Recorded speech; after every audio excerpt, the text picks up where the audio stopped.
पिछले वीडियो में मैंने सिंपल प्रेजेंट टेंस के स्ट्रक्चर के बारे में बताया था कि एक्टिव से पैसिव कैसे बनता है।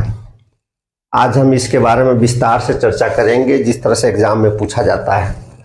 तो ध्यान देंगे, voice based on simple present tense, यानी सिंपल प्रेजेंट टेंस पर आधारित वॉइस।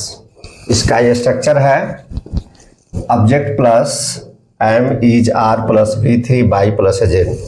किसी भी टेंस का एक्टिव से पैसिव बनाना हो, V3 बाई और एजेंट ये सब में रहेगा, ध्यान देना है।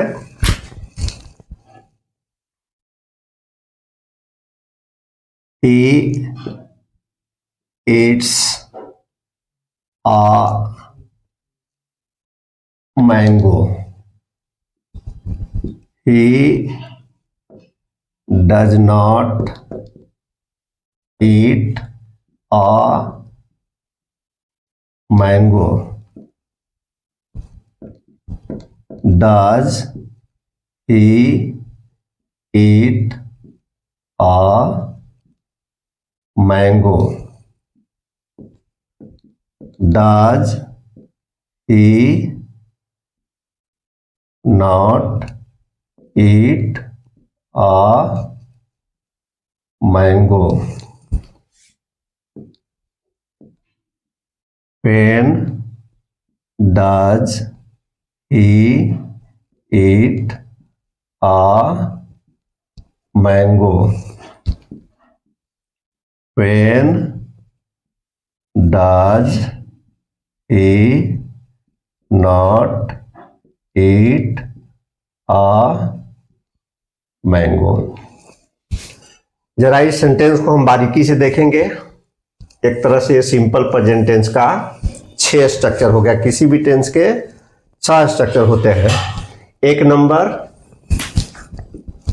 As affirmative sentence, 2 number NS negative sentence, 3 number IS interrogative sentence, 4 number NIS negative interrogative sentence, 5 number QW question word और 6 number NQW negative question word. 3 का कनेक्शन 4 से है और 5 का कनेक्शन 6 से है। ध्यान देना है। He eats a mango, वह एक आम खाता है। He does not eat a mango, वह एक आम नहीं खाता है।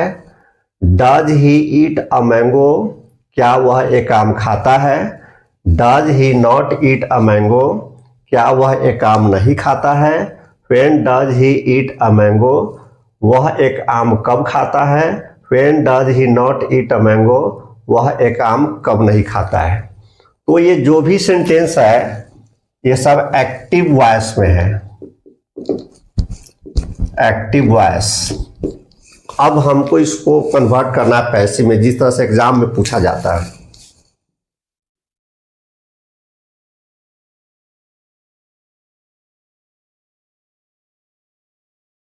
He eats a mango, मैंने बताया था पिछले वीडियो में।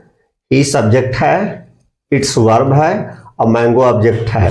और मैंगो ऑब्जेक्ट लास्ट में, इसको शुरू में लिखेंगे। आ मैंगो इज ईटेन बाय, ही का ऑब्जेक्ट हो जाएगा हिम। दूसरा है he does not eat a mango, इसका होगा passive. A mango is not eaten by him. तीसरा है does he eat a mango. ध्यान रखना है कि यहां डज है ऑक्सिलरी वर्ब, तो इसका ऑक्सिलरी वर्ब पैसिव में इज से स्टार्ट होगा, यानी डज के स्थान पर हम इज लिखेंगे। Is a mango eaten by him. अब यहां प्रश्नवाचक चिन्ह लग जाएगा। चौथा है does he not eat a mango, इसका बनेगा is a mango not eaten by him.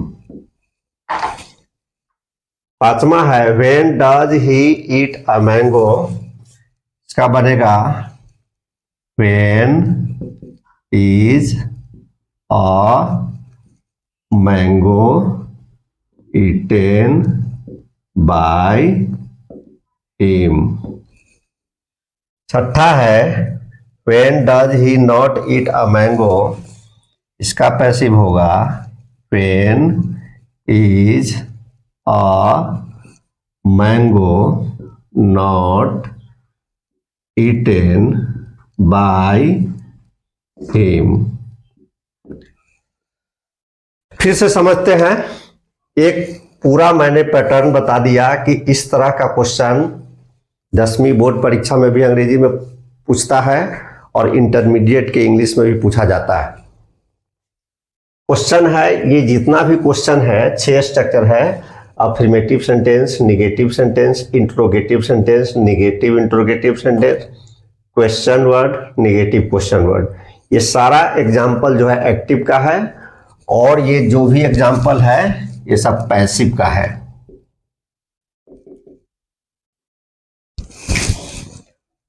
He eats a mango, वह एक आम खाता है। A mango is eaten by him, वह एक आम उसके द्वारा खाया जाता है। फिर से समझते हैं। He eats a mango, वह एक आम खाता है। A mango is eaten by him, एक आम उसके द्वारा खाया जाता है। He does not eat a mango, वह एक आम नहीं खाता है। A mango is not eaten by him, एक आम उसके द्वारा नहीं खाया जाता है। Does he eat a mango, क्या वह एक आम खाता है। Is a mango eaten by him, क्या एक आम उसके द्वारा खाया जाता है। Does he not eat a mango, क्या वह एक आम खाता है। Is a mango not eaten by him, क्या एक आम उसके द्वारा नहीं खाया जाता है। When does he eat a mango, वह एक आम कब खाता है। When is a mango eaten by him, एक आम उसके द्वारा कब खाया जाता है। When does he not eat a mango, वह एक आम कब नहीं खाता है। When is a mango not eaten by him, एक आम उसके द्वारा कब नहीं खाया जाता है। तो मैं समझता हूं कि ये पूरा पैटर्न समझ में आ गया होगा। एक दूसरा एग्जाम्पल हम लेते हैं, इसी से संबंधित है, ध्यान से देखना है, समझ में आ जाएगा। She speaks English, she speaks English मतलब समझ में आ गया हिंदी इसका, वह अंग्रेजी बोलती है। अब इस सेंटेंस को इस पर सेट करना है।